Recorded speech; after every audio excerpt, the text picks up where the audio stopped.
Olá e bem-vindo! Hoje a gente vai mergulhar fundo numa questão, olha, bem polêmica, baseada na obra Ciência para Não Cientistas, de Jorge Guerra Pires. É uma provocação e tanto. A pergunta que guia a nossa análise é: um Brasil mais ateísta seria algo positivo? O autor investiga a relação entre ateísmo, religião e vários indicadores de desenvolvimento de um país. Exato, ele vai do PIB à felicidade, né? Exatamente. A nossa missão aqui é basicamente destrinchar os argumentos e os dados que ele apresenta no livro. Ele correlaciona o nível de ateísmo de uma nação com métricas como QI médio, criminalidade. Até a propensão a acreditar em notícias falsas. Isso. É uma exploração sobre como a racionalidade e a fé podem de fato moldar uma sociedade. Certo. Vamos analisar isso. É bom deixar claro que a proposta é entender as conexões que a fonte estabelece, sabe? Apresentando as ideias, sem tomar partido. Apenas reportando o que está no material. Isso. E a gente pode começar pelas correlações estatísticas que o autor apresenta, que são, para dizer o mínimo, bem E surpreendentes. são chocantes, na verdade. O ponto de partida dele são vários gráficos. Vários dados que comparam países com diferentes níveis de ateísmo. E é aqui que a coisa fica realmente interessante. Ele aponta uma correlação positiva entre o ateísmo e o QI médio de uma nação. O que já é uma afirmação bem forte, para começar. Pois é, ou seja, países com mais ateus tenderiam a ter um QI médio mais alto. E o fascinante é que essa tendência ela se repete em outros indicadores. Não é um ponto isolado. Não é? A fonte mostra que países com menor religiosidade também tendem a ser menos violentos, a ter menores taxas de criminalidade. E o mesmo vale para a capacidade de identificar fake news, né? O mesmo vale. Sociedades mais seculares parecem de fato cair menos em desinformação. E tem a questão da felicidade, Que, que para mim parece um pouco contraintuitivo. sim, porque geralmente se associa a religião a um certo conforto, a uma comunidade. Exato, um propósito. Mas, segundo os dados do livro, países com maior porcentagem de ateus reportam maiores índices de felicidade. Reportam.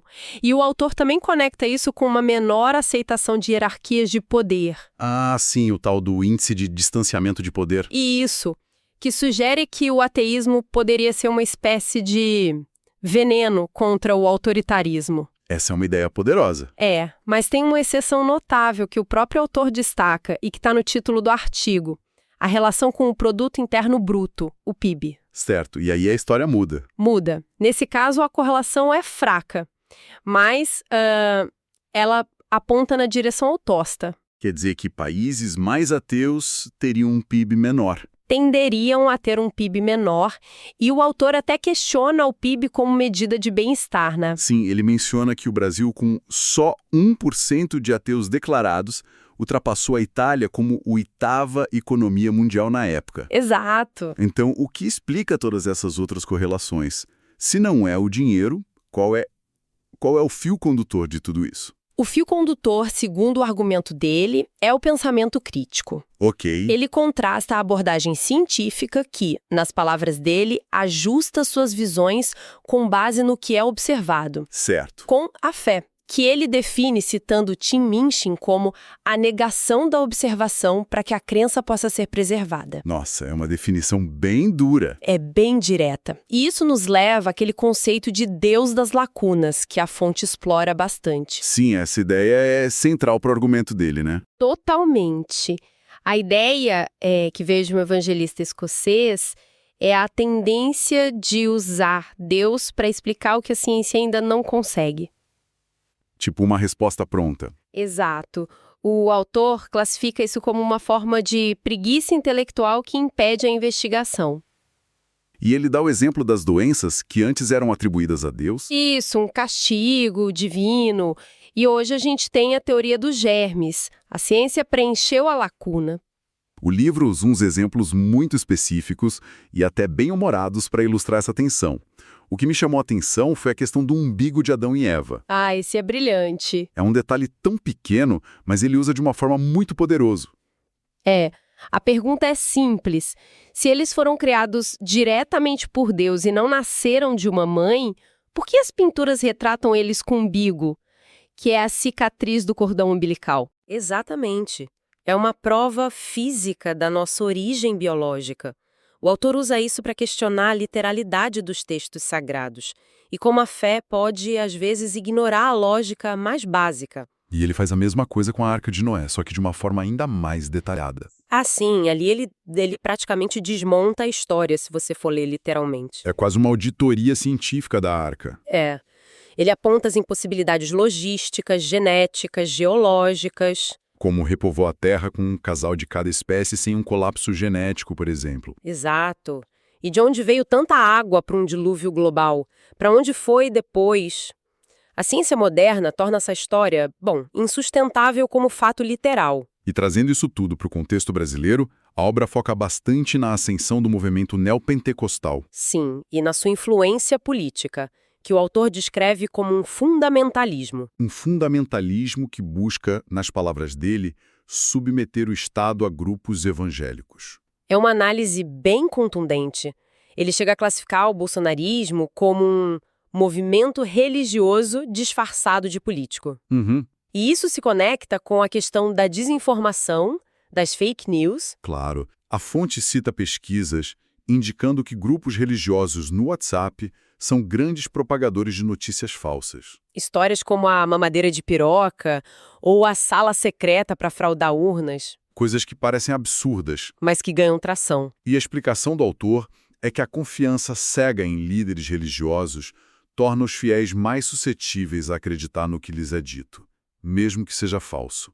Isso leva a um ponto que, para mim, foi um dos mais chocantes. O preconceito contra ateus no Brasil. Os números são impressionantes. O livro menciona que o país tem só 1% de ateus declarados. Um número muito baixo para um país do nosso porte. E muitos sentem medo de se declarar. E a pesquisa de intenção de voto que ele cita. É brutal. Apenas 13% dos eleitores votariam num candidato ateu. Enquanto votariam num candidato negro, 84%. Ou homossexual, 32%. Ser ateu é um estigma maior. Se a gente conecta todos esses pontos, o argumento central do autor fica muito, muito claro. Fica cristalino. Ele argumenta que uma sociedade que valoriza a razão, o ceticismo, a evidência, características que ele associa ao pensamento científico e ao ateísmo, está mais bem equipada para progredir, para inovar e para construir um ambiente social mais saudável e menos autoritário. E ele vê o fundamentalismo religioso como uma força que puxa na direção oposta. Exato, perpetuando ciclos de pobreza ao desencorajar a educação, por exemplo. Ele cita o caso do pastor que diz para não mandar os filhos para a universidade. Esse exemplo é assustador. É. Porque não é só dizer que não é útil, é dizer que é perigoso, que vai te levar para o inferno. É um ataque direto à principal ferramenta de progresso que a gente tem. E é esse o ponto final dele. Ao fazer isso, essas lideranças mantêm seus seguidores dependentes e sob controle. Então, o que tudo isso significa no final das contas? A análise do Jorge Guerra Pires nos apresenta um argumento forte de que o ateísmo e o pensamento racional estão ligados a melhores indicadores sociais, menor violência, maior felicidade. Enquanto a religiosidade fundamentalista, especialmente no Brasil, estaria associada à desinformação e ao autoritarismo. É um retrato que vira de cabeça para baixo a ideia de que moralidade e progresso dependem da religião. Totalmente. Pelo contrário, a fonte sugere que a capacidade de questionar, de duvidar, de buscar evidências é o verdadeiro motor para uma sociedade mais justa e desenvolvida. Isso deixa uma reflexão final. O autor correlaciona a ascensão do secularismo com o progresso. Se a racionalidade científica é uma ferramenta tão eficaz para o desenvolvimento de uma nação, o que acontece quando a fé não é só uma crença, mas uma parte profunda da identidade cultural de um povo? Como é o caso do Brasil. Exato. É possível ou mesmo desejável separar as duas coisas? Ou essa busca por um modelo puramente racional acaba ignorando a complexidade do que significa ser humano?